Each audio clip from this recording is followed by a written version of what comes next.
broadcast. It is nations that we are playing right now, and you can see my face. There's my face. We are playing Conflict of Nations. We were on episode 4. These episodes have actually been recorded several days in the past, so that I don't give away the strategy of what I'm trying to do in these games. We're playing Texas in this upcoming game. In this current game, let me show the screen here. There's Texas. Oh, there it is. There's Texas. On the screen, we've got a lot of updates. It's been about 14 hours or so since the last episode 3. So we are moving into the. I gave orders. Let me switch screens here. I gave orders shortly after the episode 3 stream to go ahead and move into Kansas and take on the rest of Missouri.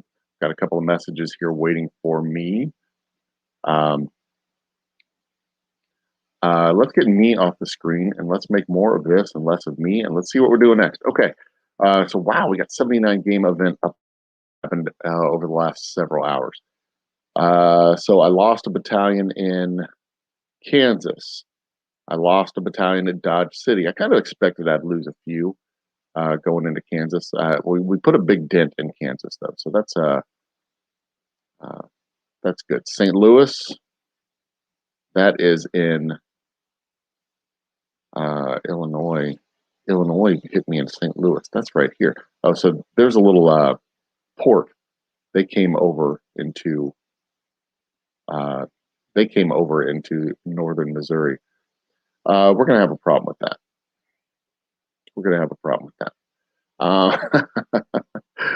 Okay, so that's Illinois. We are now at war with Lafayette. We lost a battalion at Lafayette. Took land. Okay, that's pretty much where we're at. Let's see what's going on the diplomacy screen real quick. Messages. California sent me a message. Yeah, California says same rank, top 2 in the game. See, I was worried about California. I would much rather work with California and control the map than against California. I was worried that California was going to wrap up over here on the West Coast, and all 3 of those folks on the West Coast would be working together. But I think, strategically speaking, California and I would do really well together. Have they moved into Utah yet? No, they haven't. There's still a border there with Utah, the border there with Arizona. They are moving north.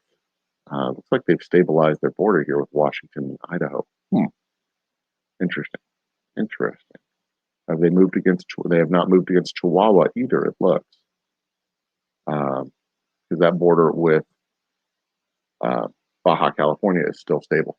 Okay, so first things first, I got to take care of business on my end of the world.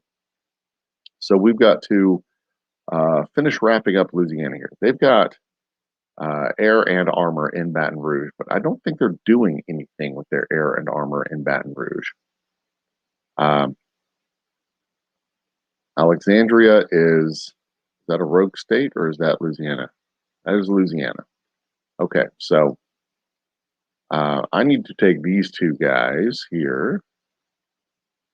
And all right, so he's just going to be marauding through the countryside, it looks. I need reinforcements. I'm going to need reinforcements to take on Louisiana, I think.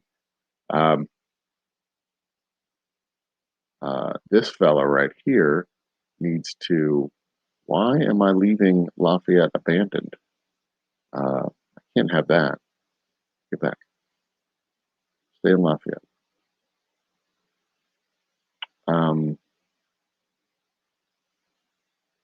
Yeah, I'm going to have to bring some more forces down here to hold.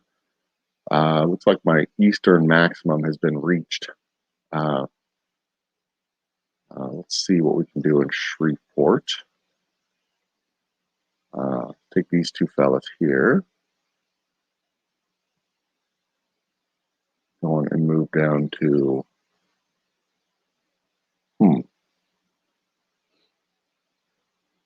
I think what I'm going to do is I'm going to hold these guys here. I'm going to move this fella here. And then everybody together will go into Shreveport as a much larger force. I could use some more armor, I think. Um, taking on Missouri here, and I should have Jeff City controlled very shortly because that is a being defended with National Guard. The National Guard is almost whooped. Um, okay. So what the plan was originally was I was going to bring forces all the way up here and then move them across. Um, so I got one unit knocked out in Dodge City. Had a unit knocked out in Hayes. I expect he's got forces in all these towns. So what I'm going to do is I'm going to go ahead and take his land. And then after we take his land, then I'll go back through and wipe out the city. Because he'll still be able to build things in his cities, and he'll probably still be making plenty of cash, plenty of money in the cities. But he's not going to have nearly the manpower that he had before. I'm going to take out most of his manpower, and then once most of his manpower is out, it just becomes a matter of just beating them and beating them and beating them until the cities fall. At this point it's attrition, and faster you can produce units, in this land grab stage, because these guys, these non-player states, or the player states that weren't active to begin with, they've got just their leftover units that are just sitting there, and they've got about the same units that I had. So I've got to kind of just overwhelm them. I may need to build up a large force and hit each city individually, because if I go with one tank and one infantry going at those cities, they're fairly evenly matched, and then I lose as much as I gain when I take those over. And if I can really avoid losing units and having to replace units, that'd be great. But once I get through Kansas, I've got a clear shot up through and into North Dakota. I'll be able to take Nebraska, South Dakota, North Dakota. But it looks like I may have an issue here with an activist Illinois. I was not intending to go to the east side of the Mississippi, and just this early in the game, at least, I wasn't intending to go to the east side of the Mississippi. But it looks like I'm going to have to push my way through and into Illinois and up to Chicago. That's going to be so we're going to do a two-part push on this. So we're going to go north, straight up into the Great Plains. I'm going to go east into Louisiana and north along the east side of the Mississippi. At some point, I'm going to need to sweep into this valley here, the Iowa Valley. What would this be called? There's the Mississippi River, Missouri River, this little Mississippi, Missouri watershed. I don't know what that's called. It's just called the Midwest. I'm going to have to sweep in there and take these states, push into those guys. That's not going to be easy. Minnesota, Wisconsin's a non-player position. Minnesota and Iowa are both player positions. So that's going to be another one. I need to go up the tech tree on, we're going to go with the helicopters. We're going to go with the attack helicopters there, and I'm going to improve my infantry. Can't improve my infantry. Can I take a step up on the tanks? I cannot take a step up on the tanks. Turds. Main battle tank is still a couple of days away. There's the artillery. Did you like that? Sorry. Thinking sounds is what that is. And very soon, I want to get these missiles, the guided missiles, moving in the right direction. Okay, so these guys here, these are our infantry, our officer classes. So we have infantry, airborne, tank commander, rotary wing officer, fixed wing officer, naval officer, and submarine commander. So obviously the infantry officer and the tank commander are two big components of the ground warfare folks. The infantry officer gives a boost to all units, but especially infantry units. The tank commander gives a boost to all units, but especially armor units. Airborne is for fixed-wing aircraft. Airborne officer is for airborne troops. He's an assault leader. The rotary ring officer is for helicopters, and I will be adding him to the repertoire this time around. I've never used a rotary ring officer before because I've never really used helicopters before. The fixed wing officer for bombers and fighters, naval officer for ships and submarines for, you guessed it, submarines. And they give boosts to their respective units. I'm going to respond over here to California. I think I'd like that. I'd like that. There's no need for us to beat each other.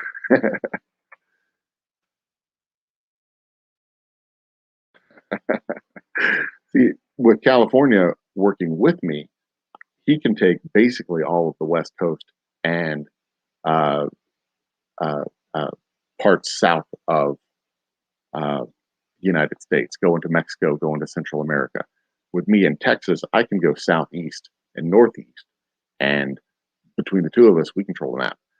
With the victory conditions for two people in a coalition, you basically have to have an average of 1,000 points each. You only need 2,000 points for victory conditions. By yourself, you need 1,700. 1,700 in this map is a lot. It basically means you're going to have all of the Northeast, all of the Southeast, all through Texas, and all through California. So it's basically all of the Southwest, all of the California coast, and all of the eastern states east of the Mississippi. That's pretty much the territory that you're looking at holding, and including Ontario and Quebec. You know, those states up there. So 1,700 for a single player is a lot, but with two players, 1,000 each is not that much.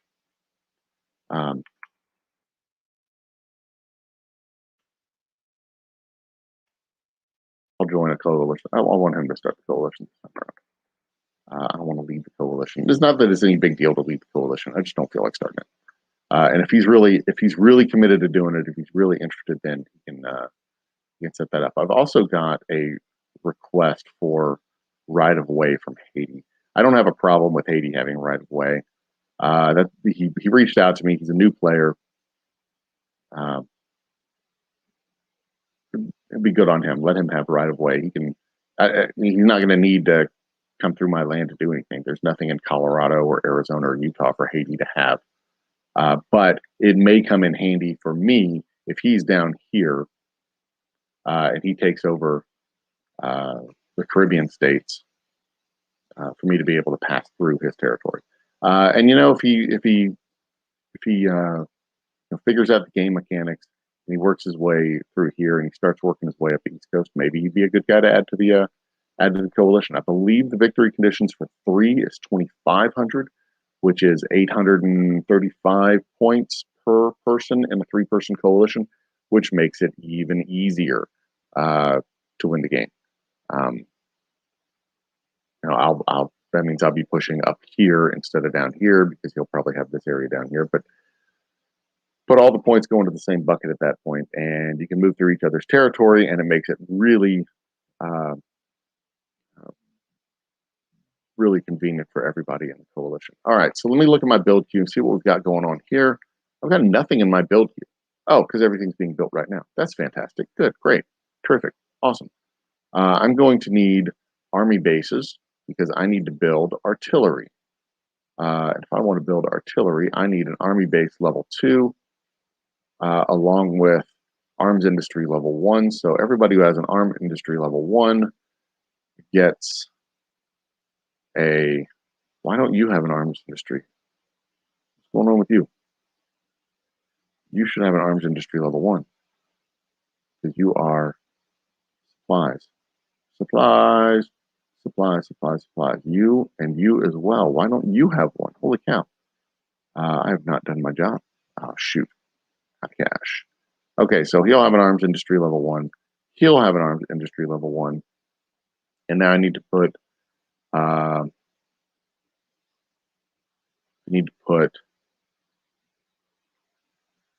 uh, you know what, I need to just sort this out real quick. We need the arms industry here. Everybody needs to get an arms industry. Now we're running short on these metals. Let's see if I can get some out of the shop. Yes, baby. Buy them up. It's kind of because it's going to be expensive, but we have the cash, so that's fine. And this is going to be, that's fine. I'll take it. We've got the cash. That's one of the benefits of grabbing a bunch of territory early. You tend to be flush with cash. So we got this one, this one, this one. Okay, so these are our supplies producers. Every time you know, early game supplies are critical. Supplies and are critical. I mean, they're useful for the whole game, but especially early game. And you want to be able to produce. You know, your economy needs. This is a game about economy and military strength. Your economy produces the military strength. It's not so much about logistics. That's not the logistics is important. Being able to push into places and strike far and strike fast, but it is not the most critical. You know, you can build airports all over the place. They're probably more important than roads, in my opinion. Okay, so we got all of our arms industries working. Good. Now these are also where we will build the level 2.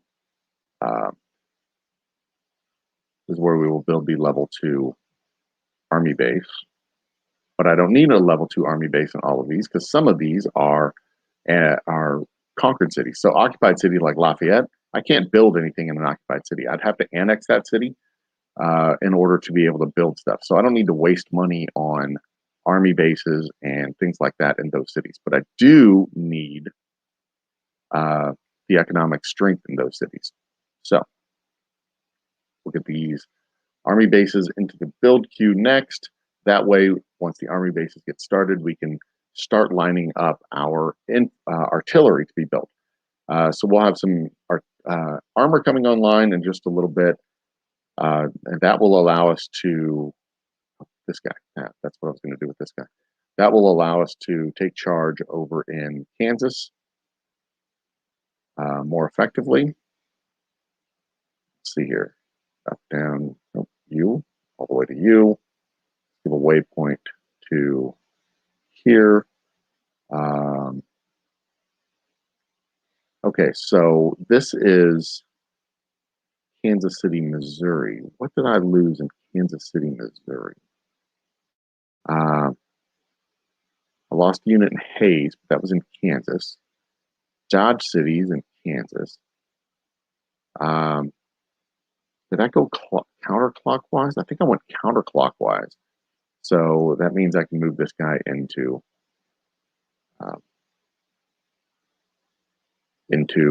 Missouri here. What I mean is counterclockwise. I brought my units up from Louisiana counterclockwise through Missouri, this way through Missouri, instead of going up clockwise through Missouri. Because if I would have gone clockwise, I'd have lost my units here to Illinois after taking this region. So, looks like I accidentally attacked. Either I accidentally attacked him or he intentionally attacked me. I'm not sure who attacked whom, or whom attacked who attacked whom. No. Y'all can correct my grammar in chat or in comments down below. Pardon me. So that's pretty much where we stand right now. I should be, yep, still sitting in first place. California is right there behind me, and Yucatan has his little coalition that he has started. Okay, things are going well. Things are going well right now. I think we're going to get, assuming stuff doesn't get pear-shaped over here with Illinois, Things are progressing the way I'm hoping that they would progress. We've got armor that'll be coming out in a minute. And then possibly by this evening or tomorrow morning, we should be able to start producing artillery. And then once Kansas is wrapped up, I'll be able to move north uh, into North Dakota and set my position there. And then that will open me up nicely to be able to move up to the Great Lakes and out to the East Coast. But a lot of times with this game, the plans that we set now aren't plans that are that continue later, because a lot of times this kind of goes along the path of least resistance. The water flows where there's the path of least resistance, where there's the natural path. And, I can be wrapping up Louisiana here, move into Mississippi, and Georgia may suddenly decide they're going to go through Tennessee. So I may decide that I don't want to mess with Tennessee. I don't want to mess with Georgia. And then that moves me up to the north. It could be that Illinois decides, this may not be where he wants to be. Maybe he'll decide to call for peace and he'll storm up here. And then I don't need to worry about up here because I'll let Illinois hold his position there and I'll go this way. A lot of times it's easier to pick up 5 or 6 small countries than it is just to pick up the one big country. If he's got 200 victory points, I may leave him be and then move this way and just pick off a few. Or I may decide it's just too much of a hassle to fight 5 individual states and go after the one. I don't know yet. But for now, the strategy that I'm going to focus on now is cleaning up this in Louisiana, cleaning up Mississippi, and cleaning up Kansas, because most of the next piece of my plan hinges on wrapping up Kansas. So I'm probably going to send a lot more resources up here. These units, as they get free, will be going into Kansas. That's another thing about having a friend over here in California. I won't have to worry about this land over here. But then we'll be able to wrap this up and move north. This is just to pretty much set my border with the river, and then I only have a border with Illinois at that river crossing there. But that is it for episode 4. I think I'm going to wrap it up now. We're going to put this on ice for the next 12 hours or so. Come back on this afternoon, or come back in this afternoon and see what's kicking. And then by the time I'm recording episode 4, episodes 1 and 2 may actually. No, by the time I'm recording episode 5, episodes 1 and 2 will be live on the channel, and y'all will be aching to find out what comes next. But you're gonna have to wait for a few more days. So cheers. Let me get to my recording studio. Let's put my face back on the screen just for a second. But it's small. I'll be small. Cheers to everybody. It's episode 5. We'll talk a little bit about what we do when we're not gaming and what we do the rest of the time. I'm Joe from the Old Humble Distilling Company. This episode has been brought to you by the Old Humble Distilling Company Special Reserve Whiskey, available in spec stores all across the state of Texas. Grab yourself a bottle. If you're old enough, if you're not old enough, wait till you are and grab yourself a bottle then. Cheers and good afternoon.